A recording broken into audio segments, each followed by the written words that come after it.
Hello, and welcome to this, our very first episode of Ingrid is Interested, How I Learned to Be a Better Student. The following advice is not all-inclusive and is based largely on my own personal experiences. But I know my struggles have not been unique to me, and I hope that this video will be helpful to you. If you're wondering who I am to be giving this kind of advice, let's take a quick look at part of my academic transcripts. The last 2 semesters I had taken before dropping out for a few years, and then my first 2 semesters back. I would not say that this alone makes me an expert in the art of studenting, but at least you can see that I do, in fact, know what it's like to struggle academically, and I know what it takes, or at least what it took for me, to turn things around. So, to begin with, I made a decision. The decision I made was that school would be my priority. I realize that this seems oversimplified, but when I say that I made a decision, I mean that I really truly committed to my decision to go back to school and to really truly give it my best. And that's exactly what I did.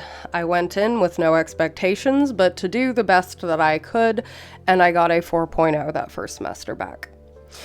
Sometimes this decision, right, it required me to be selfish, to be less present in the lives of those around me. I did try to be communicative about my needs. I don't think I was a total monster to everyone, but I did have very good reasons at this point to value my education so highly, and you are going to need to find your own very good reasons to bolster your decision. Number 2, I kept making that decision, which seems like a cop-out, right? But bear with me. Just as important as making that decision, coming to the decision is sticking to it. What this means, or at least what this looked like for me, is that every time I was tempted to skip out on homework or class or, not really put my all into something, I really had to remind myself of my commitment to myself and of all the reasons that I had made this decision. It is worth noting here that your best is not the same from day to day. What this meant for me was that if my mental health was getting me down or whatever else might have been impacting me, I needed to prioritize between my classes at that point. This really was straightforward enough. If my grades were all doing well, then my priority was just my major specific classes, obviously my language classes. And I went easier on myself with the more like gen ed classes, biology 101, American history, whatever. Beyond that, if grades, are more at risk in one class than others, it obviously makes sense to, address that class first either way, but hopefully you get the idea. Number 3, I let myself make mistakes. I really planned to make mistakes, right? Fear of failure, especially for me, is far too crippling to entertain if I want to get anywhere in life. At the end of the day, committing to virtually anything requires making room for mistakes. And as a wise yellow dog once said, sucking at something is the first step to being sorta good at something. This also meant that I needed to work on separating my grades from my self-worth. This isn't something one tends to improve upon overnight, but I will say it helped that I also learned from my mistakes. Rather than viewing my grades as a reflection of myself on a personal level, I just took them as feedback throughout the semester. It still felt bad when I didn't, do as well on a test as I'd hoped, but it really didn't end up taking me all that long to sort out where my weaknesses were as far as just like being able to study and to experiment with different strategies to, make progress in those areas. I won't pretend that I would have preferred a 4.0 at the end of every single semester, but I also can't pretend that the B's I got were not also very good grades. And if I ended up with a B at the end of a semester where I had, on the whole, tried my best from day to day, it was easier to be proud of myself for my objective success. Speaking of which, I stopped obsessing about my grades. And I know I can hear you already. Well, I'm in high school and my parents are constantly on me about getting all A's. I can't not obsess about them. I know. It's frustrating, and a lot of times it really can be unhelpful.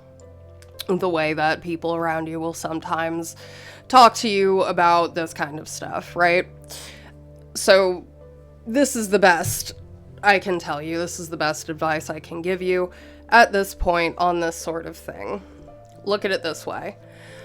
Whether or not your parents/guardians see immediate improvement in your grades is irrelevant if A, they're already complaining about your current grades, and B, they'll certainly continue to complain if you continue not to improve your grades, and finally, C, even if you don't quite bring your grades up to their standards, the odds are pretty good that they'll start to chill out as soon as your grades do start to reflect your progress, right?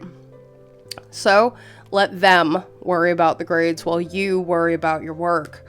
I don't mean for you to ignore them entirely. I didn't. They're valuable feedback. But maybe a better way to word this is just to worry about like one assignment grade per class at a time, right? The assignments should generally be those due soonest. Yeah. Studying, including like studying for a test, right? And that's where you start with prioritization.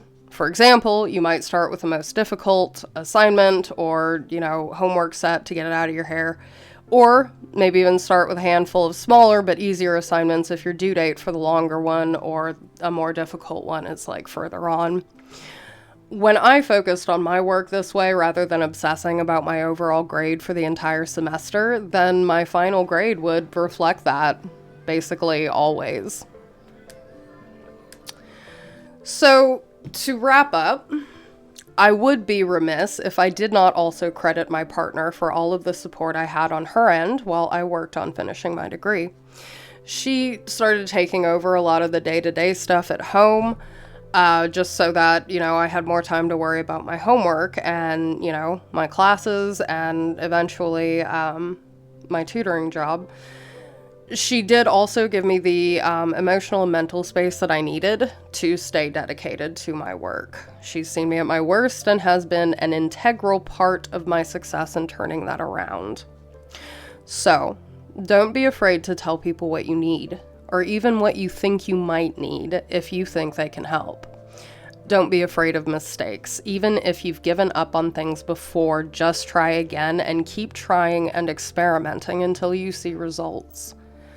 Life as a whole is essentially a series of problems to be solved, obstacles to be overcome, questions to be answered. You'll never get anywhere if you don't start somewhere, so you might as well start here. And if my advice doesn't work for you, tweak it or write me off entirely and go look for someone who might have advice that's better suited to you, your lifestyle, your temperament, so on. Whatever you do, though, never give up and never stop trying. So, what are your thoughts? What tips or advice do you have that I didn't cover here today? Let us know down in the comments what you think, and if you liked this video, please be sure to give it a like and subscribe to Ingrid is Interested for more content like this.